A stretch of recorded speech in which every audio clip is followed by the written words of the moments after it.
C'est du concret, du réel à Kinshasa. L'eau de la régie des eaux coule à nouveau dans les robinets à la satisfaction de la population de l'ouest de la ville et ce, grâce à l'usine de traitement d'eau potable de l'Ozone dans la commune de Ngaliema, inaugurée par le chef de l'État, Félix-Antoine Tshisekedi Tshilombo, 6 mois après celle de Lemba Imbu. Par rapport à depuis ça va. Donc ça fait toute la journée maïzo bimakaka. Wana ça va, wana bravo. Nakala vraiment maï pigeon ipen maïz ala qui passe. En la minute au eza quartier na sala kakoto. Pour le moment maï vraiment ça va. Ezo bimana pression pe toute la journée besoin maï. En tout cas avant maïz ala ka moi passe. Par rapport à tous pigeons kala, tout bando za so maïz ate bakota ba delbo. Moment où maï komaki vraiment passe. Maintenant ba ko sel la biso usine awa ya Ozone nde maï pene komi kobima chaque jour. Beaucoup ça en absence ya maï il y a 2 jours, mais 3e jour il est caté. Et puis tant Ozone mais avec pression par rapport à n'engeza qui tour liboso. Mais maï pene koto et comment bien affilé. Le ministre des Ressources hydrauliques et électricité, Olivier Mwente Moukaleng, a dans son allocution rendu un hommage mérité au président de la République, Félix-Antoine Tshisekedi Tshilombo, pour son accompagnement. Excellence, Monsieur le Président de la République, chef de l'État, cette œuvre est la vôtre. Elle est la matérialisation de votre vision fondée sur l'humain et son bien-être. L'événement de ce jour et d'une haute portée sociale. Car ne dit-on pas, l'eau c'est la vie et l'eau potable c'est la longue vie. En République démocratique du Congo, notre pays, nous sommes confrontés à un curieux paradoxe.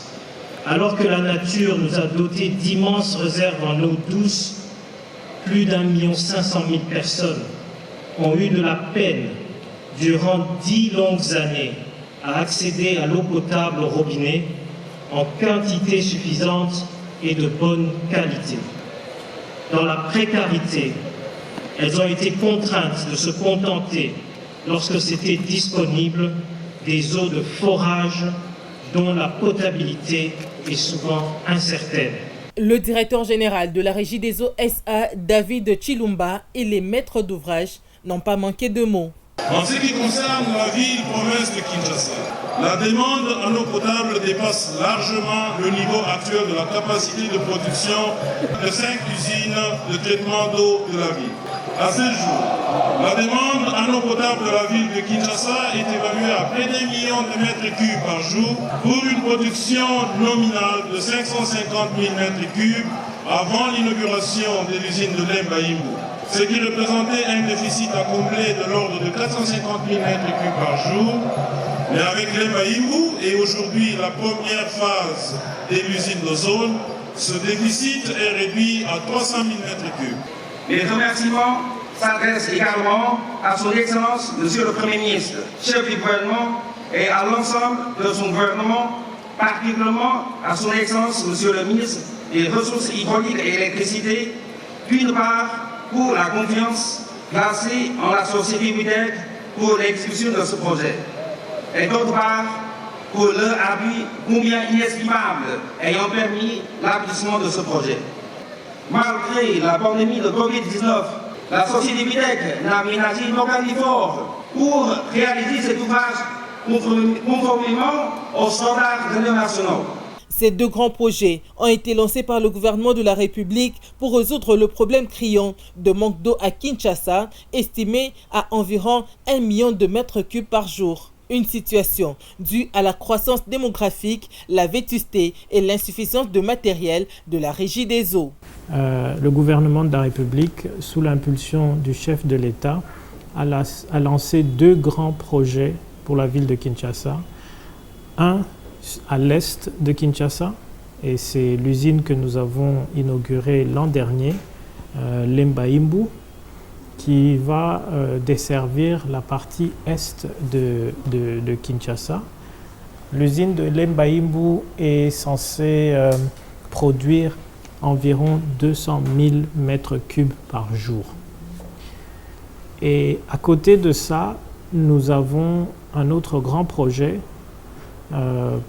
toujours pour la ville de Kinshasa, et c'est l'usine de traitement d'eau qu'on appelle communément pour l'instant Ozone, qui elle va s'occuper de la partie ouest de Kinshasa, avec à la fin de ces 3 phases une capacité de production de 330 000 mètres cubes d'eau par jour.